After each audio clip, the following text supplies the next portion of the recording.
I was obsessed with the knife. Once it went in, it just kept going in and in and She in. was also tripping balls. Yeah, she was tripping balls, So yeah. I remember watching Amelie 4 times in a row. You know, I was also waiting for that. Yeah. And by the end of it, Rosemary had been stabbed 41 times. Yeah, bad. Yeah. That's a lot. And so then, but then they were basically Charlie gave them a whole lesson. Like basically, you gotta wipe stuff down for fingerprints. So they clean the whole place, and then they went and started to open all the drawers and wipe down the things they hadn't even touched because they're morons. They probably put prints on them. Patty came and let them back out to the living. She saw what Tex had done. He had been stabbed 14 times. Helter Skelter, and apparently Helter Skelter, the words Helter Skelter were written all over the ranch. It was everywhere. Right. And yet, she still misspelled it. Come on, just write in your hand. It's just easier. She made it more difficult than it had to be. much more. So the three took showers in the house, and they hitchhiked home. If she got that as a spelling bee, like that would be great. Helter Skelter. You can use it in a sentence. You've just murdered a family. You want to write on the refrigerator. H-E-A. No. Oh, damn it. Charles Manson's been he has a big like sign in the back like "Go Patty," you know. It's just like, God damn it, how many drills do we have to run? How many note cards do we have to go through? So they hitchhike home. Charlie's waiting there for him. And over the next week, just Los Angeles is going fucking insane.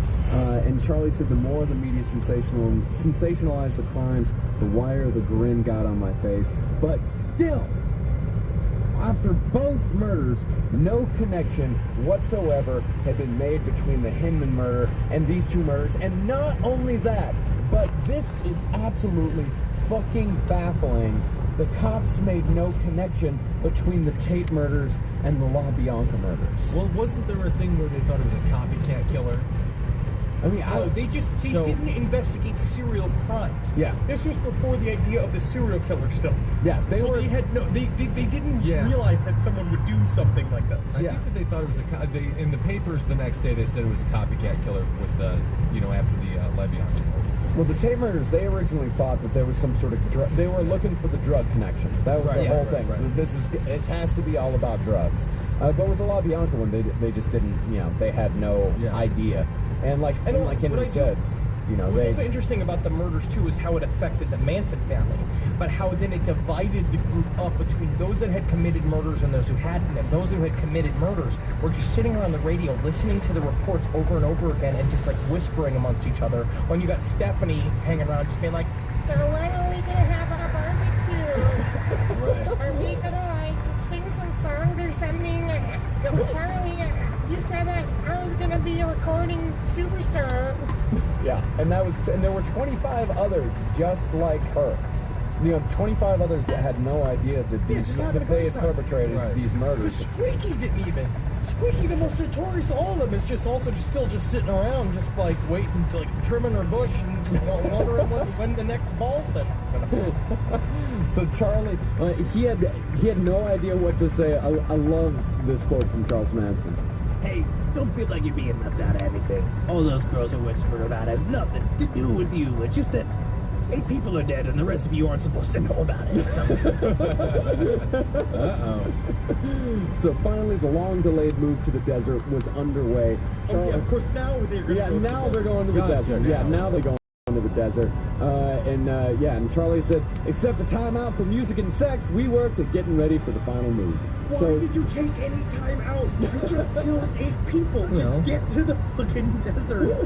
He's so stupid. Yeah, but before that could happen, police, the thing was that the charges were actually dropped 2 days later because the cops had written the wrong date on the search warrant. All right. Well, and there's no traffic violations, so that's good for Charles. Nobody gives him enough credit for that. Well, Kasabian had no points on her license. Yeah. She was great.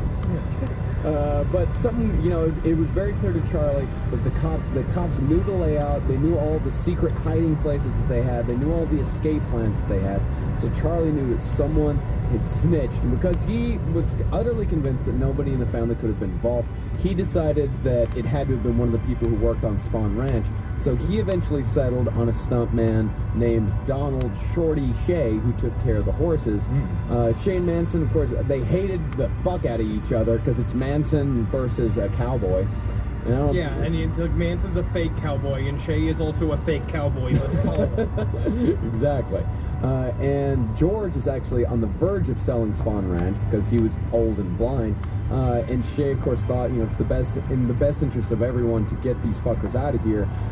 So Charlie, around August 28th, 1969, about 20 days after the murders, Tex, Bruce Davis, Steve Grogan, Bill Vance, Larry Bailey, and Charles Manson, they all took Donald Shea out for a ride. And from the backseat, Grogan struck Shea with a pipe wrench while Tex Watson started stabbing him. Then the group took Shorty out of the car, brought him down a hill behind Spawn's, and stabbed him to death. And again, this is one of the murders that Charles Manson was actually convicted of. They said that he killed him, and again, Charles Manson vehemently denies that he actually killed him. He just said, I was there. I didn't break any rules. Is it against the law to stand on a tract of land in your moccasins? Then I did nothing. So Shea's body wasn't found until December of 77. And Grogan, he actually drew a map for police to Shorty's remains because there was a rumor going around that they cut him into 9 different pieces. Oh, wow, that's a lot of pieces. 9!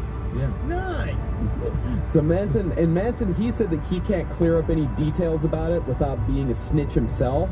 But he said that Bugliosi, he said, caught up in his own helter-skelter hysteria, overlooked many participants, accessories, and conspirators. Someplace out there in that society he protects so well, he has left several killers to prowl the streets. Right. So Manson said that whoever murdered him, still out there. So after they got arrested, Charlie, he said, it was not hard at all to convince people to get the fuck out of there and go to the desert. The paranoia got even higher. He got strict. He pushed the family into just being combat ready at all times. He pushed for, quote, vigilance, secrecy, mobility, and contempt for anyone outside. And honestly, Manson says that he felt a lot of guilt about this whole time period. About basically, it's what he said.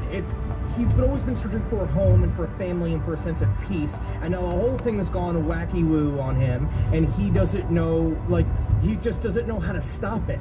Yeah. He doesn't know how to stop it. The whole thing's been cycling out of his control for a long time, and he's a fucking moron. He's just no good at it. He's no good at being a cult leader. All these cult leaders, they don't realize how much work it is. Yeah, it's a lot of work. It never lasts. Right. So the sex, by the way, he said that it moved from free-flowing pleasure into aggressive lust. The music started again. 1 mile. And as the weeks in the desert passed, a lot of the family just kind of drifted away. And they only moved around at night. And the locals, they noticed them. They noticed these fucking weird-ass hippies just skulking around all night. Bob's raided Baker Ranch. They finally raided Baker Ranch for auto theft and possession of firearms. But Charlie was away. And again, he was away. But the second raid that they did would be the last day Charlie Manson would breathe air as a free man. When the cops busted in on October 12th, 1969, 2 months after the murders, they found Charles Manson curled up in his cabinet beneath the sink. In his haste to hide, a few strands of his hair made their way outside of the drawer, of which an officer noticed, and later the arresting officer said that if it wasn't for the hair, he looked in the cabinet, but he said it looked too at him. A spaghetti pot, and he could also crawl. He's so small and cute. Tiny, adorable Charles Manson. This is a much heavier episode than the other 2 episodes. Yes. So I want to remind you. The other 2 episodes is a lot of free love but yeah, this is when, much like the Manson family, this is when shit turns dark. Right. So he got arrested because his hair was poking out there. His hair was poking out, and how the LAPD finally put everything together was for months they had no leads whatsoever. They had no idea what was happening. But when the Manson family had been arrested in that raid earlier that month, they were so fucking overjoyed that they were being arrested for auto theft instead of murder that they all started singing. Naturally, they started singing what they were listening to most at that time, which was songs from the White Album. Which is also just, it's still ridiculous. And then so when they showed up, because they didn't realize that Helter Skelter was literally written all over the entire fucking camp. Yeah. That they were it's so ridiculous. So what happened here? So they were sitting in jail. They think they're there for a traffic. They're being told that they're finally for a traffic violation. So they're fine. So the LaBianca team searched police records and came across the Hinman murder, right? Yeah. Because they figured out, like, someone had mentioned it at some point. Yeah. And so what they did is they someone finally saw the similarities. At the very least saw that there was a gruesome murder in which somebody had written the message in blood on the walls. So they think, okay, we've got nothing else. Let's look into this. And they also were looking at the Helter Skelter angle of it, because this is the LaBianca team. So they start cross-referencing people that have been arrested in that raid. I think we got our chain of events here. So the name they finally came up with was actually Bobby Boussier's girlfriend, Kitty Lutsinger. And so Lutsinger, she knew nothing about the actual murders themselves, but through what she said enough, where they got a hook in also, Charles Manson's problem, which we're going to see later on too, is the fact that he wants to appear to be this hardened criminal. Yeah. He wants to appear to be this fucking evil kingpin. So of course he's going to throw around all this evil shit around a bunch of these bikers because he wants them to respect him. Because again, you've got this fucking gnome dude trying to get your confidence and be his bodyguard. You're going to want to brag a little bit. Yeah. And so but what really did them in more than anything was Susan Atkins, Sadie, always known to have a big mouth.